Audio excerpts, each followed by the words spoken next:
Friday, and tonight Hillary Clinton's campaign once again viciously attacking you, the American people. Now, yesterday on Meet the Press, Clinton's campaign manager, Robbie Mook, took aim at Trump supporters once again. Watch this.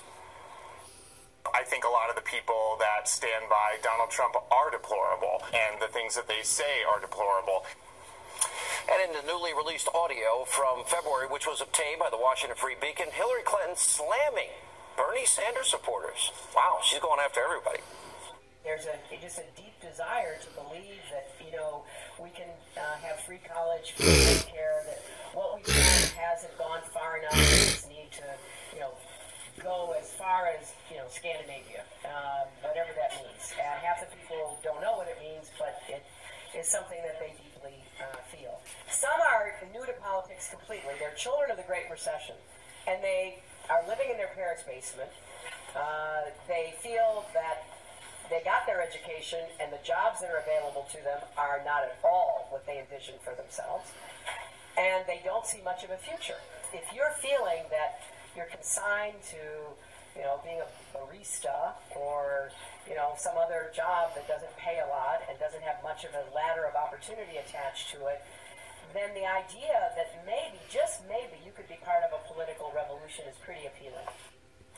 Joining us now with reaction, former racial justice director for Bernie Sanders, Tezlyn Figaro, is with us from the Washington Times, Charles Hurt, and the host of Justice, Judge Jeanine Pirro. Tezlyn, let me start with you. Look, I never would have voted for Bernie Sanders because he's a socialist. But Bernie seems genuine to me. Bernie seems real. Bernie believes everything that I think he says. You listen to Hillary behind closed doors and, living in mommy and daddy's basement, children of the Great Recession. Now, either she's trashing Bernie Sanders supporter or she's making an admission that Barack Obama's economy has been horrible and he hasn't fixed the economy in 8 years as president. So which one do you think it is? Well, I never thought I would vote for Senator Sanders either. I'm an independent fiscal capitalist. I supported him because he was saying at the time that he was against the establishment. And I have news for Hillary Clinton and everybody who supports her. I did not grow up in mommy's basement in Oklahoma. The only time I was in the basement was when I was running from an Oklahoma tornado. I grew up with a shirt on my back at 18, went to Dallas with no car, no job, became a business owner with 300 paid employees. No one has ever gave me anything. I've never looked for anything for free. Never got anything out of this country that I didn't earn while I served my time in the U.S. Air Force. So for her to say that we grew up in mommy's basement, well, what type of basement did Chelsea Clinton grow up? Because in North Highlands, Oklahoma City, her basement sure as hell was nicer than mine. Wow. First of all, we have the same life story. I was washing dishes at 12, cook at 13. That's it. Waiting tables, bussing tables. I did it all. And then construction for 10 years. Wow. What's amazing about that, we're either deplorable or we're living in mommy's and daddy's basement, or, she talks about implicit bias. We'll get to that later in the program when speaking in a black church over the weekend. So everybody's being trashed by her in some way. She's trashing tens of millions of Americans. And what she's saying is that we're not America because we don't agree with her politics. And in the end, whose politics does she agree with? The refugees that she's bringing in who want to live by a different law where they stone women to death, where they throw gays out of buildings.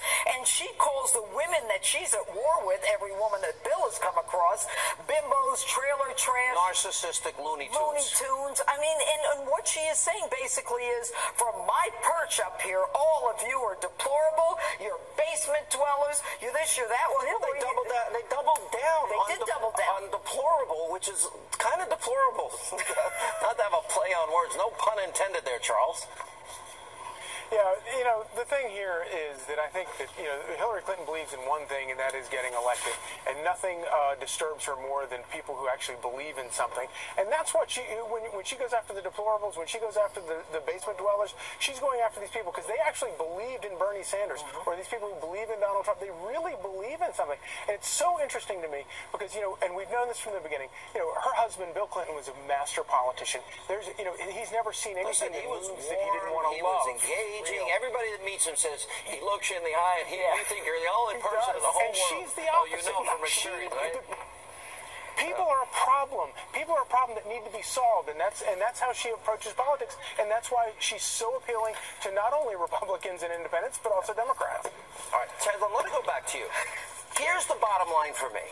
is that, okay, so let's say she didn't mean to trash Bernie supporters that live in the basement. Well, then that's an indictment against the last 8 years of Obama.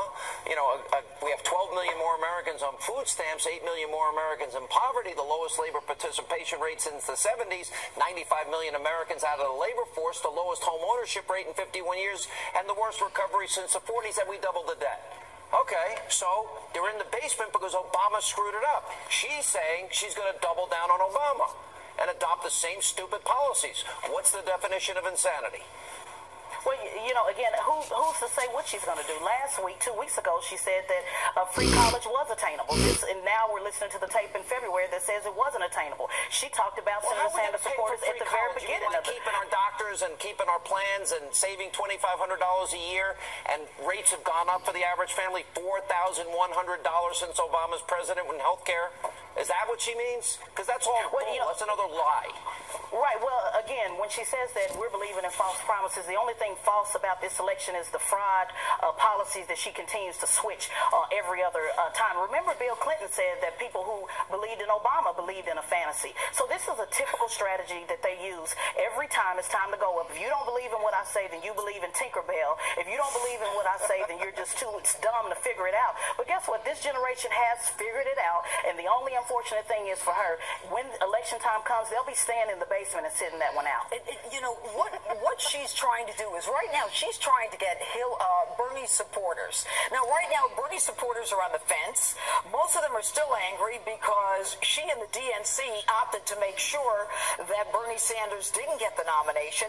And now she's criticizing Bernie Sanders. I mean, she's just dug a hole with Sanders supporters. But the problem is Sanders do you think this is going to impact the election, though? Do you think? Yeah, absolutely. If they stay home, it will definitely impact the election. If Bernie Sanders people stay home, Donald Trump's the president. He's going to win. Well, guess what? They're not on the fence. They decided to go ahead and stay and move forward towards the promised land. The only person that jumped the fence was Senator Sanders, who folded like a napkin, unfortunately.